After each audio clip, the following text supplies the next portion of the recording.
우리가 계시록의 7교회를 계속 지금 이렇게 격주로 하나님 말씀을 또 교회들을 살피면서 나아가고 있습니다. 오늘 이제 세 번째 교회 버가모 교회 이야기를 통해서 깨닫게 하시는 은혜를 받게 되기를 바랍니다. 말씀을 입체적으로 우리가 읽어야 하기 때문에, 그래서 때로는 우리가 설교 준비할 때에는 시대, 역사, 또 문화 또는 문학적 배경, 또 원어적 내용, 그래서 여러 가지 다각형으로 살펴서 여러분이 말씀을 좀 입체적으로 받아들이실 수 있도록 그렇게 하려고 하고 있습니다. 그래서 여러분 계속 말씀 준비하는 시간들을 위해서 기도해 주시면 또 더 은혜가 더 풍성해집니다. 버가모도 고대 헬라 문명의 꽃을 피웠던 대표적 도시 중에 하나입니다. 소아시아 지역을 점령한 로마가 이곳에다가 이제 행정수도, 소아시아 지역을 다스릴 행정수도를 세웁니다. 해발 한 300m가 넘는 고지대에 위치해 있어요. 이 버가모가 이제 페르가몬이라고 불리는 지역입니다. 천연의 그 자체로 요새이기도 하지만 아주 그냥 경관이 아름답다고 해요. 그래서 우리가 정말 이제 기회가 되면 또 가봐야 될 곳이 이제 버가모 지역이기도 합니다. 로마 제국이 소아시아 지역 통치하기 위해서 여기다가 총독부를 설치해요. 그래서 여기가 한 번의 정치와 행정의 중심지가 되는 것도 있지만 이곳이 되게 유명한 것은 의술이 또 유명했어요. 왜냐하면 히포크라테스, 현대 의학의 아버지라고 하는 히포크라테스가 여기서 활동합니다. 이곳에 이제 그 배경들이 이제 여러 가지가 있지만 여기는 문화, 의학, 학문 이런 것에 이 지역의 아주 중심지로서 그런 명성을 누립니다. 이 아시아 지역에서 최대의 어떤 도서관을 가지고 있었던 도시는 알렉산드리아라고 하는 도시였어요.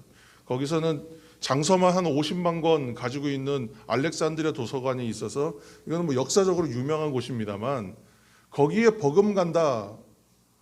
왜냐하면 그때는 이렇게 많은 장서를 가지고 있는 도서관 만드는 것 자체가 거의 불가능한 시대였어요. 그런데 이제 이집트나 이런 쪽에서는 파피루스가 나왔기 때문에 그것을 통해서 많은 장서를 만들어낼 수 있었던 것이고 서로 경쟁 관계이다 보니까 나중에 이집트에서 파피루스를 수출을 안 해요. 그러니까 이 지역에서는 책을 만들 방법이 없잖아요. 그래서 만들어진 게 양피지라고 해서 양의 가죽을 갖고 종이처럼 만들어서 하는 책을 만들게 됩니다. 이곳에 있는 도서관에 책이 한 20만 권. 그 당시 전 세계에서 두 번째로 큰 도서관이 있는 곳, 그런 도시였던 것이죠. 이런 큰 명성을 누렸지만 앞서 살폈던 서머나가 황제 숭배의 시작을 알리는 곳이었다면 이 황제 숭배에 정말 꽃을 피운 도시가 어디냐면 이 버가모입니다. 황제 숭배가 아주 강력하게 강조되었고 사람들에게 강요되었던 곳이고 동시에 이방 신전들이 가득한 곳이었습니다. 오늘 13절 여러분 말씀 한번 보시기 바랍니다. 13절입니다. 함께 읽겠습니다. 13절. 내가 어디에 사는지를 내가 아노니 거기는 사탄의 권자가 있는 데라. 내가 내 이름을 굳게 잡아서 내 충성된 증인 안디바가 너희 가운데 곧 사탄이 사는 곳에서 죽임을 당할 때에도 나를 믿는 믿음을 저버리지 아니하였도다. 아멘. 아니 이렇게 지금 화려하고 대단하고 발전되고 문화와 학문과 의학의 중심지고 이런 곳인데 이곳을 가리켜서 주님이 말씀하실 때는 뭐라고 말씀하셨냐면 여기는 사탄의 권자가 있는 곳이다라고 말씀하세요. 내가 다 안다. 여기는 사탄의 권자가 있는 곳이다. 사탄이 자리 잡고 있는 곳이다. 그가 지배하는 땅과 같다라고 말씀하세요. 그리고 나서 처음에 말씀하시기를 여기서도 이렇게 말씀하시죠. 내가 사는 곳을 내가 안다. 세상의 안목으로 볼 때는 너무나 번성하고 화려한 멋진 도시예요. 대도시입니다. 상업이 발달했고 문화 수준도 높아요. 그러나 주님이 보실 때에는 그곳은 사탄이 자리 잡은 곳이다. 그가 자리 잡고 있는 곳이다 라는 것입니다. 실제로 버가모에 당시에 그 거대하고 유명한 신전들이 있었습니다. 제우스 신전이 있었고 로마 황제를 숭배하기 위한, 로마의 뭐 어느 황제가 들어서면 그 사람을 위한 신전이 세워지고 또 다른 황제가 세워지면 그 사람을 위한 신전을 짓는 거예요. 또 의술과 치유의 신이라고 불리는 아스클레피우스라고 하는 신을 또 모시는 신전이 있고, 여기는 이제 하나의, 여기서 시작된 것이 이제 하나의 의과대학처럼 만들어지는 것이지만 처음의 시작은 신전으로 시작하는 거예요. 이처럼 사탄이 단단히 장악하고 있는 도시 버가모에 이 한가운데에 놀랍게도 교회가 세워졌다는 거예요. 이 자체가 얼마나 기적적인 일입니까? 버가모 교회는 그렇게 세워진 교회였습니다. 그런 환경 가운데 있었던 버가모 교회에는 그 가운데에 교회가 세워졌다는 것이 중요할 뿐만이 아니라 충성된 증인들이 있었다. 주님이 그렇게 인정해 주시잖아요. 그래서 주님의 칭찬을 받아요. 서머나가 그랬지만 이곳도 황제 숭배가 강화되면서 핍박을 받기 시작합니다. 1년에 한 번씩은 무조건 가서 그 황제의 신전에 가서 그 앞에 가서 가이사 황제죠, 황제가 곧 주님이시다 이렇게 선언하고 외쳐야 돼요. 그리고 분향해야 돼요. 이거 하지 않으면 권리를 제한당하는 뿐만이 아니라 강력한 핍박을 받았다는 거예요. 결국은 어떻게 되었느냐? 순교자가 나와요. 안디바라고 하는 이름이 기록되어 있습니다. 안디바가 정확하게 어떤 사람이냐는 역사적 기록을 잘 보기가 어렵습니다. 그러나 이 전설처럼 내려오는 이야기들을 우리가 참조하면 안디바는 버가모 교회의 지도자 중에 한 사람이었다는 거예요. 근데 그를 황제 숭배 거부했다는 이유 하나만으로 핍박하던 중에 이 사람이 결국 순교하게 돼요. 그 이유는 한 가지였어요. 목자를 치면 양떼는 흩어진다 생각했다는 거예요. 그래서 지도자 중에 한 사람, 이 사람은 석공이었다고 전해집니다. 그러니까 이에게 황제 숭배를 강요할 요량으로 그에게 이러한 신상 만들기를 강요했던 거예요. 그러니까 그것을 거부하지 않았겠습니까? 결국은 그래서 아주 잔인한 방법으로 죽였습니다. 교회 지도자 한 사람만 치면 그 교회는 무너질 것이다. 이 토양이 약한 곳에서 교회가 살아남지 못할 것이다. 그러나 오늘 말씀을 보면 비록 안디바가 순교하였지만 버가모 교회는 믿음을 저버리지 않았다. 그래서 주님께서 칭찬하시는 것입니다. 사랑하는 성도 여러분, 오늘날 그리스도인들은요 어떻게 살고 있습니까? 저는 주일학교 출신이에요. 그래서 초, 중, 고, 청년 모든 시절을 저는 교회에서 다 살았습니다만, 그렇기 때문에 제 연령별 믿음의 변천을 저는 잘 기억하고 있어요. 교회에서는 이렇게 배웠어요. 그러나 막상 나가서는 사람들 앞에서는 시선이 두렵고 사람들 앞에서 부끄러워서 망설이거나 그렇게 하지 않거나 감추거나 했던 기억들이 있습니다. 이게 비단 저의 이야기만은 아닐 거라고 생각해요. 사람들의 시선 속에서 그가 뭐라고 말하지 않는데도 불구하고 우리가 알아서 위축되는 부분이 많이 있어요. 사회생활 원만하게 하고 인간관계 잘하고 조직사회에 잘 적응하려면 내가 그리스도인이요 믿는 사람이란 거 드러내지 않는 것이 유리할 때도 많다는 거예요. 그래서 감추고요. 그래서 감추고 이것을 드러내지 않다 보니까 적당히 어울려야 되는 거예요. 타협하게 되는 거고요. 혼합하게 되는 것입니다. 섞이는 겁니다. 그게 뭐 큰일인가? 그 정도는 할 수 있지. 그러나 버가모 교회가 만약에 그렇게 했다면 교회는 살아남지 못했을 것입니다. 사탄이 터닫고 있는 곳이었습니다. 사탄이 권자에 앉았다 그랬어요. 그곳에 교회로 설 때는 안디바와 같이 충성된 증인들이 아니면 그곳에 교회가 설 수 없는 것이에요. 하나님이 보시면서 그 교회를 보실 때 얼마나 기쁘셨을까요? 얼마나 아름답게 보셨을까요? 그러나 칭찬과 함께 책망도 있다는 것이에요. 책망 없는 교회는 7교회 중에 2교회밖에 없다고 그랬잖아요. 그렇죠? 14절과 우리 15절 말씀 한번 읽겠습니다. 14절과 15절.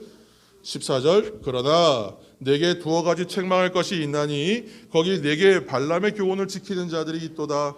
발람이 발락을 가르쳐 이스라엘 자손 앞에 걸림돌을 놓아 우상의 제물을 먹게 하였고 또 행음하게 하였느니라. 이와 같이 내게도 니골라 당의 교훈을 지키는 자들이 있도다. 아멘. 참 이건 재미있다고 해야 될까, 우연의 일치라고 해야 될까, 참 독특한 일이 있어요. 왜냐하면 여기 지금 등장하는 발람과 니콜라스라고 하는 이 사람들은 서로 다른 사람이잖아요. 시대가 전혀 다른 사람이에요. 발람은 구약 시대의 인물이에요. 이 이야기는 민수기에 나오는 이야기고, 니콜라스는 지금 신약 시대의 그 시대의 사람일 거 아닙니까? 그런데 이 발람이라는 이름과 니골라라고 하는 이름의 어원을 찾아가서 이름 뜻을 분석해 보면요, 이름 뜻이 같아요. 이 두 가지 다 사람들을 억압한다, 사람들을 지배하는 자다라는 이름의 뜻이 있어요. 그러니까 이것은 뭡니까? 잘못되고 현혹되는 내용들로 사람들을 압박하고 사람들을 이끌어가는 자, 오늘로 치면 이단 교주와 같은 그런 이름 뜻을 가진 사람들인 거예요. 발람도 그렇고 니콜라스도 그렇습니다. 외부에서 주님께서 책망하시는 건 한 가지입니다. 외부에서 밀고 들어오는 강력한 신앙적 박해와 압박을 잘 견딘 교회, 그러나 내적인 것에서 무너졌다는 거예요. 내적인 것에서 유혹에 쉽게 거기에 현혹되었다는 거예요. 외적 전쟁은 잘했으나 내적 전쟁에는 너희들이 문제가 있었다라고 말씀하시는 거예요. 이건 정말 잘하는 사람들에게 주님이 주시는 책망이라고 생각해요. 어떤 문제였는가? 여러분, 발람의 교훈은 여러분들이 성경 읽으신 분 잘 아실 거예요.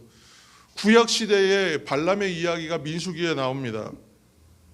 이때 꼭 등장하는 사람 같이 있죠. 발람, 그리고 발음을 좀 주의해서 발락, 그렇죠? 두 사람이 나와요. 미디안의 왕이었던, 미디안 족속의 대표였던 발락이 이스라엘이 지금 이제 출애굽해서 광야를 지나가고 가나안 땅 가는 길에 이들과 만나게 되죠. 그러니까 앞서서 그들의 전적들이 어떻게 밀려온지 알았기 때문에 두려웠던 거예요. 이스라엘 백성들이 물밀듯이 밀려 들어오니까 두려웠어요. 그래서 발람이라고 하는 그 지대의 그 지역에 있었던 어떤 선지자 또는 선견자, 예언자라고 불리는 사람을 찾아서 이 사람에게 한 가지 주문을 합니다. 무엇이었냐면 저 이스라엘 민족들 저주해 달라는 거예요. 저 이스라엘 민족들을 저주해서 우리가 저들과 싸워서 이길 수 있도록 저주해 달라 그랬어요. 그래서 발람이 아주 많은 재물의 약속을 받고 하나의 뇌물 같은 것이었다고 성경은 기록합니다. 그것을 가지고 그래서 저주하려고 나섰어요. 그런데 하나님이 막아버리시는 거예요.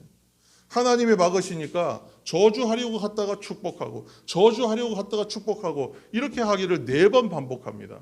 그러니까 이 이야기는 거기까지만 나와 있고 끝난 줄 알았어요. 그러나 재물이 너무나 탐났던 발람이 결국은 하나의 계책을 내요. 저주하는 길이 막히니까 백성들이 잘못하게 만들어요. 백성들이 잘못된 길에 빠지게 현혹해서 백성들을 잘못된 길로 이끄는 자, 핍박하는 자, 압박하는 자라는 이름 뜻을 가졌잖아요. 발람은 자기 이름대로 이스라엘 백성들이 음행하고 범죄하게 만듭니다. 이른바 시딤의 음행 사건 또는 바알볼 사건이라고 하는 사건이 그때 일어나요. 미디안 여인들과 행음하고 바알볼, 부올에서 바알을 섬겼다라는 이름 뜻이기도 하지만 바알볼 자체가 이름 뜻이 신의 이름일 수도 있다라고 얘기합니다. 이 바알부올을 섬기는 일이 생겨요. 거기서 앞에서 우상 제물 먹는 사건이 벌어지는 거예요. 그래서 하나님께서 진노하셔서 연병으로 24,000명이 죽습니다. 그 일을 언급하시는 거예요. 발람의 교훈이라는 말. 왜 니골라 당의 이야기를 발람과 같은 급으로 말씀하셨는가? 성도들을 유혹하는 일이 그때도 있었다. 니골라 당에 갖고 있었던 어떤 그 영적인 문제의 근원은 무엇이냐면 영지주의입니다. 초대교회의 가장 강력한 이단이요, 교회를 침해하는 강력한 세력은 영지주의였어요. 영지주의는 뭡니까? 몸은 하찮은 거예요. 육체는 하찮은 거예요. 영적인 것만 중요해요. 이것만 순결하면 돼요. 영적인 순결함으로 영혼의 구원을 받기 때문에 육신은 어떻게 해도 상관이 없다는 거예요. 얼마나 신앙생활 쉽습니까 그러면? 오늘날 뭐 구원파 이런 이단들 생각나게 하는 그러한 영지주의의 이단에서 근거한 것이 바로 니골라당입니다. 영혼은 구원받고 결국 썩어지고 말게 될 육체야 어떻게 해도 상관이 없다는 거예요. 마음껏 음행해도 되고요. 오늘날 시대가 그렇지 않습니까? 오늘날 시대에서 오는 것들은 뭐예요? 인본주의, 자유주의, 무엇이든 다 괜찮다고는 개성을 강조하다 보니까, 인권을 강조하다 보니까 어디까지 가버렸습니까? 모든 것이 혼합돼 버리는 단계까지 갔던 것이죠. 세상과 타협하고 인본주의와 타협하고 그렇게 하다 보니까 이것이 뭐 지금 동성애에 대한 문제들을 교회가 지금 들고 나왔습니다만, 여기에 대한 또 많은 또 이야기들이 있지만, 할 수 없는 건 할 수 없다는 거예요. 하면 안 되는 건 하면 안 된다는 것입니다. 그것이 어디까지 갔습니까? 종교다원주의, 종교 자유주의로 갔어요.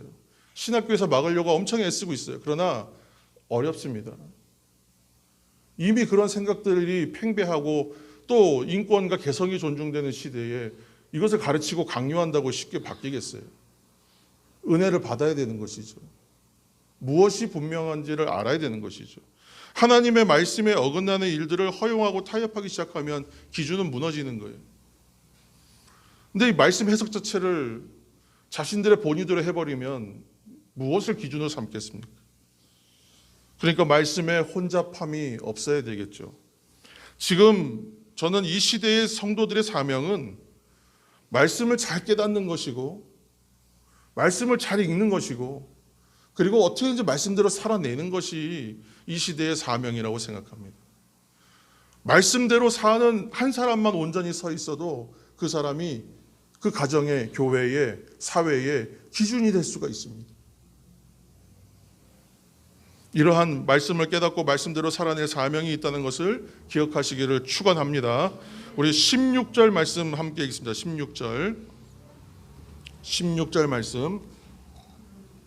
그러므로 회개하라. 그리하지 아니하면 내가 네게 속히 가서 내 입의 검으로 그들과 싸우리라. 아멘. 오늘 좌우의 날성검을 가지신 분, 우리 주님께서 말씀하시는 것은, 하나님의 말씀을 통해서 우리에게 말씀해 주신 건 무엇입니까? 버가모라고 하는 도시의 상징이 있어요. 그 뭐냐 하면 검이에요. 검, 칼. 뭐라고 되어 있냐면 정의의 검 이렇게 되어 있어요. 그러니까 이것이 좀 상징적인 거예요. 로마와 또 버가모는 어떠냐 하면 세상을 다스릴 때 있어서의 어떤 그 권력이라고 하는 검, 칼, 힘, 이것을 정의의 검이라는 이름으로 그것으로 세상을 다스리는 세력이었다면, 우리는 이 세상의 검을 두려워하지 않고 우리가 두려워할 것은 뭐라고요? 좌우의 날성검을 가지신 그분의 입에서 나오는 말씀의 검, 그것을 두려워하는 사람이 되어야 된다는 거예요. 세상의 검으로 다가올 때 얼마나 두렵습니까? 이것이 우리를 얼마나 크게 압박해요. 그러나 하나님 입에서 나오는 그 말씀의 검을 두려워하는 자가 되라. 저는 오늘 이 말씀 그렇게 우리가 받기를 바랍니다. 말씀 따라 살아야 되는 것입니다. 그러므로 회개하라. 그리하지 아니하면 내가 네게 속히 가서 네 입의 검으로 그들과 싸우리라. 할렐루야. 아멘. 이 말씀을 여러분 받으시길 바랍니다. 세상을 살면서요, 컨테스트, 시대의 문화의 옷을 잘 입어야 된다고 저는 청년기에 배웠어요. 세상과 대립하거나 그들과 선을 긋는 것이 아니라 시대의 옷을 잘 입어서 그들의 그 시대에 맞는 방식으로 복음 전해야 된다고 했어요. 그 말 틀린 말입니까? 맞는 말이에요. 그러나 거기에서 분별은 굉장히 어려워지기 시작하는 거예요. 왜냐하면 말씀의 기준이 명확하게 서 있지 않은 상태에서 문화에 다가가서 시대에다가 이걸 적용하겠다, 응용하겠다고 생각하면 이것이 실력 없는 사람이 가서 하면 어떤 일이 벌어지겠어요? 이것도 저것도 아니게 되지 않겠습니까? 시대를 살아가면서 우리는 모든 것을 받아들일 수는 없습니다. 그래서 차별 없이 모든 사람을 사랑해야 되는 것도 맞아요. 받아줘야 돼요. 그러나 구원에 이르는 방식은 하나뿐이라는 걸 가르쳐줘야 돼요. 말씀대로 살지 않으면 안 된다는 걸 분명히 알려줘야 돼요. 구원에 이르는 방식은 오직 하나라는 거예요. 말씀으로 오늘 회개하여 돌이키지 않으면 구원에 이르지 못하는 거예요. 여기에 무슨 다른 해석이 있겠습니까? 말씀대로 살아야 한다는 거예요. 생명의 복음을 어떻게 혼잡하게 하겠습니까? 사도 바울이 그랬잖아요. 말씀 굽게 하지 말라고. 왜곡하면 안 된다고요. 우리 마지막으로 17절 말씀 한번 읽어주세요. 17절입니다. 귀 있는 자는 성령이 교회들에게 하시는 말씀을 들을지어다. 이기는 그에게는 내가 감추었던 만나를 주고 또 흰 돌을 줄 터인데 그 돌 위에 새 이름을 기록한 것이 있나니 받는 자밖에는 그 이름을 알 사람이 없느니라. 아멘. 오늘 우리에게 주시는 하나님의 말씀이에요. 17절 말씀이 약간의 해석에 논란의 소지가 있는 부분이 있어요. 어려운 부분이 있어요. 그러나 그냥 말씀은 말씀대로 받으면 됩니다. 회개하고 복음을 믿어 말씀대로 살아갈 때에 우리에게 주시는 약속의 말씀으로 여러분 받으시길 축원합니다. 감추어진 만나가 있다 그래요. 감추어진 만나. 여러분, 광야를 지나가던 이스라엘 백성들에게 있어서 가장 두려운 것은 뭐였어요? 먹을 것이 없었을 때, 마실 것이 없었을 때, 햇볕을 피할 곳이 없었을 때, 추위를 막을 방법이 없었을 때 두려웠어요. 생존의 문제였기 때문에. 그때 하나님께서 무엇을 주셨냐 하면 전혀 예상하지 못했던 방식, 하늘에서 먹을 것이 내려오는 방식으로 허락하셨다는 거예요. 이것이 바로 하늘에서 내리는 만나였어요. 감추어진 만나예요. 아무도 예상하지 못하고 아무도 상상조차 하지 못했던 방식. 한마디로 정말 기상천외한 방식. 어떻게 이런 방식으로 그 많은 백성을 먹일 방법을 하나님 만드셨을까? 하나님 그런 분이시라는 거예요. 그러면 오늘 이 시대를 살아가면서 우리가 길이 막히고 방법이 막히고 살 수 있는 방법이 두려워졌을 때에 하나님께서 우리에게 어떤 것을 주시느냐? 감추어진 만나가 있다라고 말씀하시는 거예요. 그 무엇이겠습니까? 하나님 말씀 붙드는 사람에게 주시는 선물과 같은 감추어진 만나가 있다. 오늘 그 만나를 가리켜서 우리는 데일리 브레드, 매일의 양식을 만나라고도 하잖아요. 우리가 먹어야 될 하나님의 말씀을 만나라고도 하잖아요. 이 감추어진 만나는 이미 다 오픈되어 있어요. 성경으로. 하나님 말씀 붙드시는 저와 여러분 되시기를 예수님의 이름을 축원합니다. 여러분, 말씀 붙들면 사는 거예요. 승리하는 거예요. 우리가 지금까지 이 사실을 몰라서 신앙생활 우리가 못했습니까? 아니죠. 근데 말씀을 알기를 어떻게 해야 돼요? 힘써 알아야 되는 거예요. 정오의 빛같이 선명하게 알아야 되는 것이죠. 하늘에서 만나를 먹여주셨던 것처럼 감추어진 만나를 주시겠다. 오늘 이렇게 말씀하시는 거예요. 그리고 나서 그렇게 말씀대로 살아내고 그 말씀에 하나님의 입에서 나오는 말씀의 검을 두려워하며 사는 그 사람에게는 어떤 선물 주시냐면 흰돌 위에다가 새 이름을 써서 주시겠다는 거예요. 여러분, 이 이름은요 어떻게 기록될지 몰라요. 이 흰 돌 위에다가 이름을 어떻게 써주실지 몰라요. 내 이름을 고판산이라고 안 쓰고 아마 다른 이름을 써주실 거예요. 근데 그것은 뭐라고 써주실지 모르는 거예요. 네, 그런 하나님의 약속이 오늘 우리에게 주어집니다. 이미 우리는 새 이름, 새 생명, 새 삶을 살 수 있는 새 사람의 삶을 이미 받았지만 하나님은 그 위에 감추어진 만나를 우리에게 먹여주시고 또 흰돌 위에 새 이름을 써주시겠다고 말씀하시는 거예요. 기대가 되지 않으십니까? 여러분, 이 사실에 소망을 품으시기를 예수님의 이름을 축원합니다. 내 안에서 매일같이 일어나는 싸움이 있습니다. 할까 말까, 해야 되나 말아야 되나, 여기에서 싸우면 안 돼요. 우리는 당연히 해야 된다고 생각해요. 어디서 싸워야 됩니까? 어떻게 하면 잘할까에서 싸우는 성도들 다 되시기를 예수님의 이름으로 축원합니다. 모든 싸움을 믿음으로 싸우는 사람은 말씀으로 살아내기를 힘쓰는 사람이에요. 성도의 길을 끝까지 완주할 사람들은 그분들밖에 없어요. 그러나 하나님께서 오늘 정말 이 좌우의 날선검을 가지신 그분께서 7 금초대 사이를 다니시는 분께서 우리들을 살펴보신다고요. 분명하게 선명하게 바라보신다고요. 누가 그렇게 살기를 힘쓰는 자인가? 감추어진 만나를 먹을 자가 누구인가? 바라보신다는. 흰 돌 위에 새 이름을 받을 자가 누구인가? 오늘도 바라보고 계신다는. 성도의 길 끝까지 완주함으로 주님이 새겨주신 새 이름의 돌을 얻게 되기를 예수님의 이름으로 축원합니다. 기도하겠습니다. 하나님, 감추었던 만나를 받아 먹고 사는 우리들 되게 하여 주시고 성도 되게 하여 주시고 약속의 새 이름의 흰돌을 얻게 되기를 원합니다. 주님, 오늘 주신 말씀이 우리 마음에 새겨지고 심령에 심겨지게 하여 주옵소서.